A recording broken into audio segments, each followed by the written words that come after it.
Hello friend, today we are going to discuss the summons case and the warrant case. In the previous lecture, we discussed the cognizable offense and non-cognizable offense.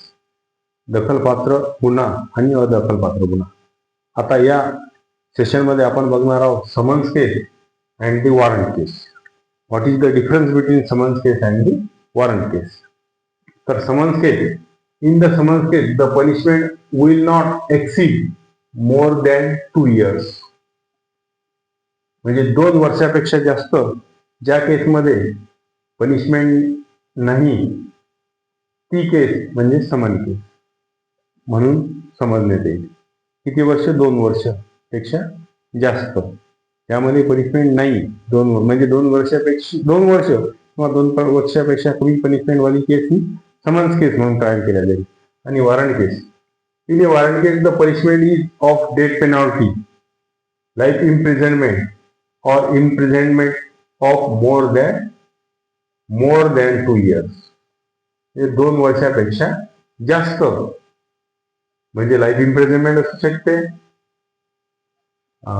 Death penalty असू शकते किंवा life imprisonment पेक्षा 7 वर्षाची, 3 वर्षाची, 5 वर्षाची, अशा प्रकारची जी 2 वर्षापेक्षा जास्त जी इम्प्रिझनमेंट आहे ती इम्प्रिझनमेंट ज्या मध्ये असेल, गुन्ह्यामध्ये असेल, ती केस वॉरंट केस म्हणून समजण्यात येते.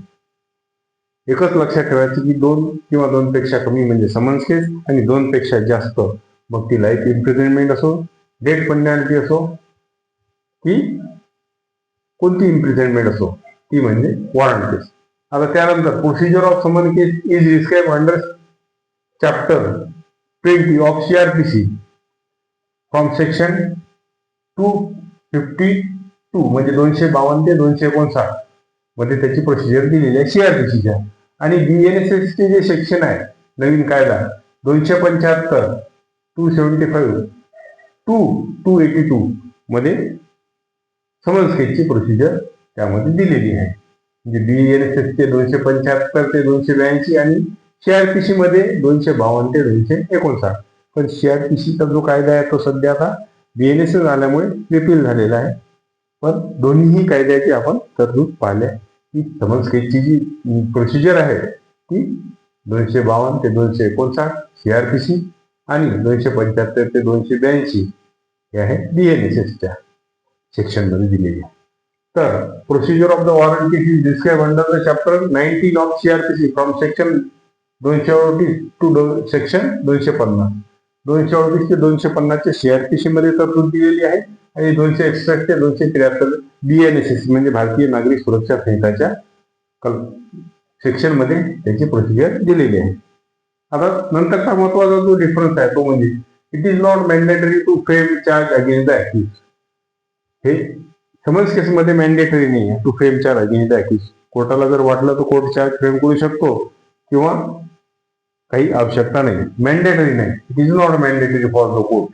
म्हणजे कोर्टाची डिस्क्रेशनरी पॉवर आहे इथं की चार्ज फ्रेम करायचा की नाही करायचा.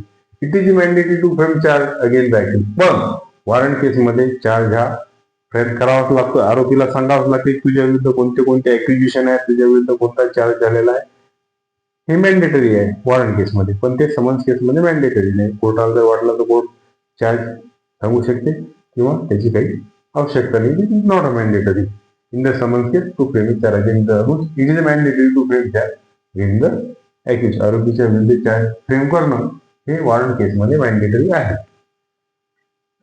Summons shall be issue in summons case. Summons केसमध्ये समन्स शॅल बी इश्यू म्हणजे समन्स केसमध्ये समन्स इश्यू केलं जातं. A warrant or summons can be issued in the discretion of the magistrate. तर कोर्टाकडे यामध्ये डिस्क्रेशनरी पॉवर आहे वॉरंट केसमध्ये. कोर्टाला जर वाटलं तर कोर्ट समन्स पाठवेल किंवा कोर्टाला जर वाटलं तर कोर्ट वॉरंटही पाठवेल. पण सुरुवातीला कोर्ट समन्स पाठवते. समन्स वरून जर आरोपी हजर झाला नाही तर त्याचा कोर्ट वॉरंट इश्यू करते. पण कोर्टाकडे warrant or summons is the discretion of the magistrate. पण इथं समन्सच पाठवल्या जाईल. इथं वॉरंट त्याचा डायरेक्ट पाठवलं जाणार नाही. आता याची जी प्रोसिजर आहे defined under section 2 clause W of CRPC आणि define under section 2X of the CRPC.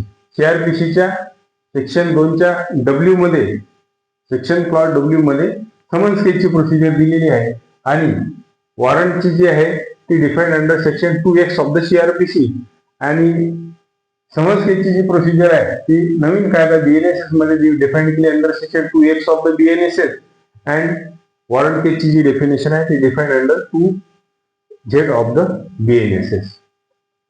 म्हणजे प्रोसिजर जी आहे नवीन कायद्यामध्ये कोणत्या ठिकाणी डिफाईन केलेली आहे ते आपण इथे दिलेलं आहे की CRPCच्या under section 2W of the CRPC and defined under section 2X of the BNSS summons case and warrant is defined under section 2X of the CRPC and defined under section 2Z of the BNSS.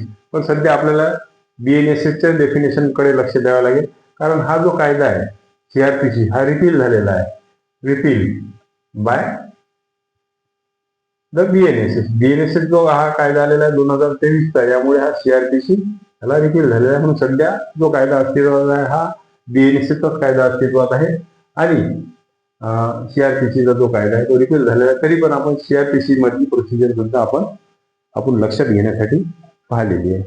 हा जो महत्वाचा फरक आहे summons केस आणि warrant केस मधला हा आपण या ठिकाणी या टॉपिक मध्ये डिस्कस केलेला आहे आणि यानंतरही तुम्हाला जर एखादा काही डिफरन्स मेजर डिफरन्स जर समन्स केस आणि वॉरंट केस मध्ये वाटला तर तसं मला आपण कमेंट बॉक्स मध्ये टाका जेणेकरून आपण तो फरक सुद्धा एखाद्या लेक्चर मध्ये जाणून घेऊ. आणि यापूर्वी आपण cognizable offence and non cognizable offence discuss केलं होतं. या व्हिडिओमध्ये आपण summons case and warrant case discuss केलेला आहे. तसंच यानंतर पुन्हा एकदा भेटू एखाद्या नवीन व्हिडिओसह. तोपर्यंत गुड डे आणि गुड बाय. तसंच आपण माझ्या चॅनलला जर सबस्क्राईब केलं नसेल तर सबस्क्राईब करा, लाईक करा आणि जास्तीत जास्त शेअर करा. Till then good day and good bye.